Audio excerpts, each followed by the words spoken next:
So hello guys, welcome back to the Peace Talks का नया episode जिसमें आज हम बात करने वाले हैं सैर की कहानी के बारे में विद संस्कार। सो इंट्रोड्यूसिंग संस्कार। तो कैसे हो भाई लोग, आप सभी का फिर से स्वागत है इसके चैनल पे जिसमें आज यानी जिसके पॉडकास्ट पे जिसमें आज हम बात करने वाले हैं, किसके बारे में बात करने वाले हैं? सैर की कहानी, सैर की। बट शेर तो शेर होता है ना, यानी उसको तो बोला जाता है, उसकी क्या कहानी होगी? वो तो 2 लाइन का होता है।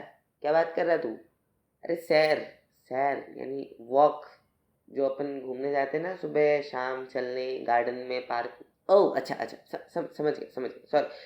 तो आज हम बात करने वाले हैं मॉर्निंग वॉक के बारे में। मॉर्निंग वॉक नहीं, सैर, सैर यानी वॉक। अरे तुम लोग इसी से बात कर लो यार, मुझसे बात मत करो। ये जब मुझसे कुछ पूछेगा तो हम बात कर लेंगे, इससे बात कर लो, इसको समझाने दो। तो यस गाइस, आज हम बात करने वाले हैं मॉर्निंग वॉक के बारे में। और दो तो बेसिकली देखो कितनी इंटरेस्टिंग सी चीज़ है कि इंडिया में आजकल हर कोई बोलता है, हर डॉक्टर बोलता है कि मॉर्निंग वॉक पे जाना चाहिए, मॉर्निंग वॉक पे हमें जाना चाहिए, ये करना चाहिए, वो करना चाहिए, ऐसा करना चाहिए, वैसा करना चाहिए। पर इन सब की ज़रूरत क्या है? यानी सैर हमारी ज़िंदगी में इम्पॉर्टेंट कैसे बन गई? आज हम थोड़ा इसके ऊपर डिस्कस करने वाले हैं, ये इन महाशय के साथ। पता नहीं कैसा जाएगा एपिसोड, मुझे तो फिक्र हो रही है, पता नहीं क्यों बुला लिया मैंने उसको। क्या क्या क्या क्या बोला तू? फिर से बोल, फिर से बोल। कुछ नहीं, कुछ नहीं। अपन बस बात करते हैं ना इसके बाद, ठीक है? मैं कुछ पूछता हूँ, ठीक? सो संस्कार, तुझे क्या लगता है कि यानी हम लोग सैर करने क्यों जाते हैं? यानी डॉक्टर्स लोग और जो न्यूट्रिशनिस्ट होते हैं, जो फिजियोथेरेपिस्ट होते हैं, वो लोगों को घूमने यानी वॉक पे जाने के लिए क्यों प्रेफर करते हैं? देख, तुझे एक सिंपल सा लॉजिक बताऊं। देख, मैं खेलता हूँ क्या, और सबसे ज़्यादा मैं खेलता हूँ माइनक्राफ्ट। और माइनक्राफ्ट में जो मेन कैरेक्टर है स्टीव, वो स्टीव ना पैदल चलता है, पूरे गेम पैदल चलता है। और जब वो पूरे गेम पैदल चलता है ना, तो वो पता जो ऑब्सीडियन और गोल्ड और डायमंड्स वगैरह होते हैं ना, उनके इतने बड़े बड़े, समझ लो यानी I would say tons of gold और डायमंड अपनी जेब में रख के घूम लेता है। और ऐसे भागता है तो सोच ही नहीं सकता। Oh really? पर हम उसके बारे में बात नहीं कर रहे हैं, हम रियल जिंदगी के बारे में बात कर रहे हैं ना संस्कार। हाँ, हम रियल जिंदगी के बारे में बात तो कर रहे हैं, पर जस्ट थिंक ना, जब वो स्टीव इतना चलता है, जब सिर्फ पैदल चलता है तो इतना मजबूत है, तो इंसान भी ऐसे ही मजबूत बनता होगा। यानी वो वॉक कर रहा है, walking walking on the street. और हो सकता है डॉक्टर इसलिए भी बोलते हो, जैसे कुछ लोग डिप्रेशन में चले जाते हैं तो भी लोग बोलते हैं कि वॉक पे चले जाओ, कि तुमको बाहर की दुनिया देखने को मिलेगी, बाहर की हवा लगेगी तो खुश हो जाओगे। ऐसी शायद डॉक्टर्स भी बोलते होंगे, घूमने जाओ घूमने जाओ, ये करोगे वैसा करोगे तो तुम अच्छे रहोगे। यानी डॉक्टर बोल रहा है, यानी हेल्दी रहने के लिए बोल रहा होगा ना, और किस लिए बोल रहा होगा?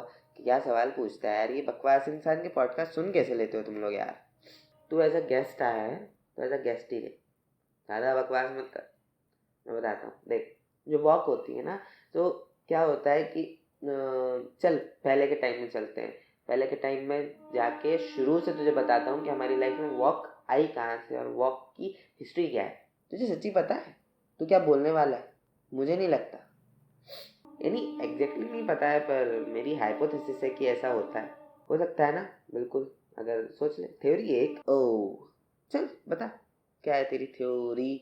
तो देख, क्या होता था पहले के टाइम में इंडिया में बेसिकली जो लोग होते थे नॉर्मली, जो आम जनता है, आम जनता के पास तो इतना ज़्यादा कुछ सुख सुविधाएं रहती नहीं थी, तो उनको ट्रैवल बहुत करना पड़ता था अपने घर से। अगर कहीं जाना है, अपने काम पे जाना है, जो किसान होते थे उन्हें खेत जाने के लिए, और भी जैसे अलग अलग काम होते थे, लोगों को ट्रैवल करना ही होता था। और जो बेसिक आम जनता होती थी, उनके पास तो बिल्कुल इन चीज़ों का टाइम नहीं होता था कि वो वॉक पे जा पाएँ, क्योंकि उनकी लाइफस्टाइल ही इतनी हैक्टिक होती थी कि उन्हें इस जगह से इस पॉइंट तक जाना है।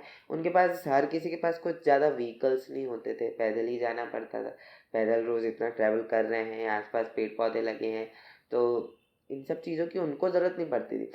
पर जब हम थोड़े हायर लेवल पे जाते थे ना, उस टाइम पे जब हम अगर उसके थोड़े हायर लेवल पे जाएँ, तो जब वो थोड़े लोग अमीर हो गए तो उनके यहाँ दास दासी हैं, उनके काम थोड़े कम हो गए, वो बैठे बैठे उनको ज़्यादा काम करने पड़ते थे। या फिर उनके जो काम रहते थे वो बैठे बैठे ज़्यादा होते थे, क्योंकि दास दासी इसलिए तो रखे जाते थे क्योंकि उनका काम ऐसा हो गया था। तो अब जब एक जगह बैठे रहते थे तो उनकी हेल्थ पे थोड़ा इफेक्ट पड़ने लग गया। अब जब इफेक्ट पड़ने लग गया तो वो लोग घूमने जाने लग गए। यानी जो उनके वैद्य होते थे, जो उनके हकीम्स होते थे, वो उनको बोलते थे कि जाओ तुम थोड़ा वॉक करो, थोड़ा घूमो, अपनी बॉडी को थोड़ा मूवमेंट दो ताकि वो हेल्दी रहे। नहीं तो एक जगह बैठे बैठे ज़्यादातर स्टिफनेस आ जाती है और बहुत सारी प्रॉब्लम्स होती है। इसके बारे में हम बात करेंगे, पर स्टोरी पे फोकस करते हैं पहले। और ऐसे ही जब राजा रानी का लेवल आया तो राजा रानी के लेवल पे राजा लोग और रानी लोग जो रहते थे वो भी ऐसे ही सुबह मॉर्निंग, क्योंकि उनके ज़्यादातर काम ऐसे हैक्टिक भरे और मेहनत वाले नहीं होते थे कि उनको इतना ट्रैवल करना है, पैदल नहीं करना है, तो वो अपने गार्डन्स में वॉक पे जाते थे। सो वॉक वहाँ से शुरू हुआ। पर लोग तो आज भी गरीब हैं, और जब लोग आज भी गरीब हैं तो इसकी इसकी ज़रूरत कैसे आ गई? यानी डॉक्टर लोग तो आजकल सबको बोल रहे हैं, गरीबों को भी बोल रहे हैं जाओ मॉर्निंग वॉक पे जाओ, जाओ घूमने जाओ, ऐसा करो वैसा करो। बेसिकली तो प्रॉब्लम क्या हो गई, आज के टाइम में ना क्या हो गया है कि जो लोग हैं उनको एक जगह पे बैठे रह के काम करने का ज़्यादा हो गया है। ज़्यादातर लोग, हर कोई मेहनत का काम नहीं कर रहा है आजकल। जो जिनको डॉक्टर्स प्रेफरली डिस्क्राइब कर रहे हैं, यानी उनको प्रिस्क्राइब कर रहे हैं कि आप घूमने जाओ, वॉक पे जाओ, उन लोगों की मैक्सिममली वाइट कॉलर जॉब्स हैं, या फिर वो एक जगह बैठे रहते हैं, उनको बैठे बैठे काम करना पड़ता है।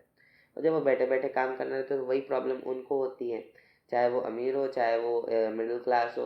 बेसिकली गरीब क्लास, जो लोअर मिडिल क्लास के नीचे जो क्लास आती है, लोअर क्लास, उसमें तो ज़्यादातर लोगों को मेहनत वाले ही काम करने पड़ते हैं। तो वो लोग तो मेहनत ही कर रहे हैं तो उनकी बॉडी थोड़ी और ज़्यादा स्ट्रांग होती है। बट बेसिकली जो ऐसे नहीं होते हैं उनको अपनी बॉडी को स्पेसिफिकली गेम्स और स्पोर्ट्स और वॉक के थ्रू मूवमेंट देना पड़ता है, जो मूवमेंट उनको स्ट्रांग बनाता है। Okay, that's nice. पर तो आई एम जस्ट आस्किंग कि वॉक करने से होगा क्या? पैर ही तो चल रहे हैं और कुछ तो हो ही नहीं रहा ना। अरे रियल, ऐसा सवाल कौन पूछता है?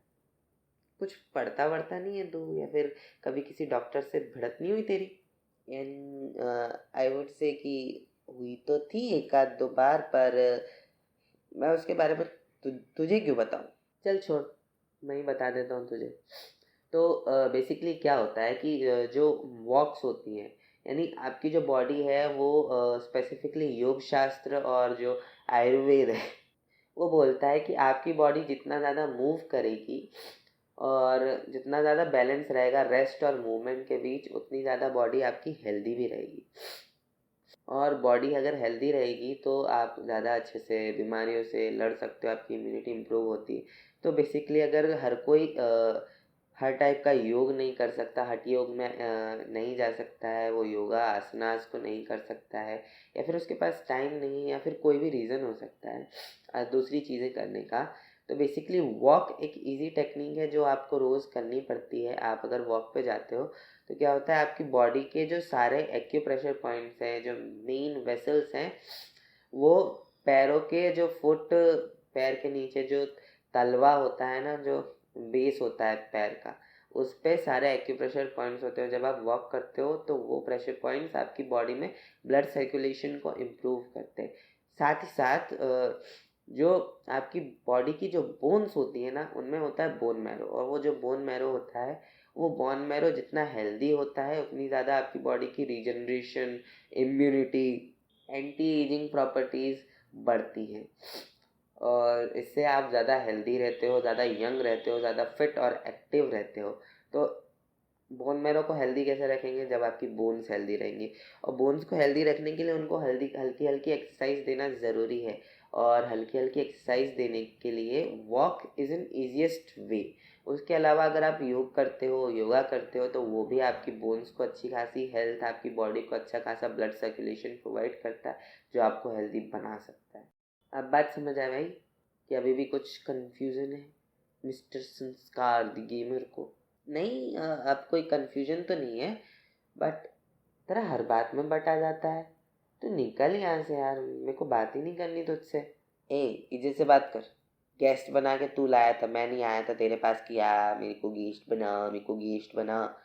मैं तो रहेगा, तेरे को जाना तू जा अपने शो से। ये मेरा शो है, मैं क्यों जाऊँगा? मैं भी गेस्ट बन के आया हूँ तेरे शो पे। मैं क्यों जाऊँ? मैं बेइज्जती के साथ नहीं जाऊँगा, मैं तो पूरी इज्जत के साथ जाएगा रे बाबा। तो गाइस आज का एपिसोड यहीं पर ख़त्म करते हैं, नहीं तो ये संस्कार मुझे पका देगा और इसकी बेकार बातें मैं सुनने के मूड में तो बिल्कुल नहीं हूँ, और ये ऐसे इज्जत से सीधा सीधा तो जाएगा नहीं। तो guys see you soon in the next episode, मिलते हैं अगले एपिसोड में, जब तक के लिए बाय बाय।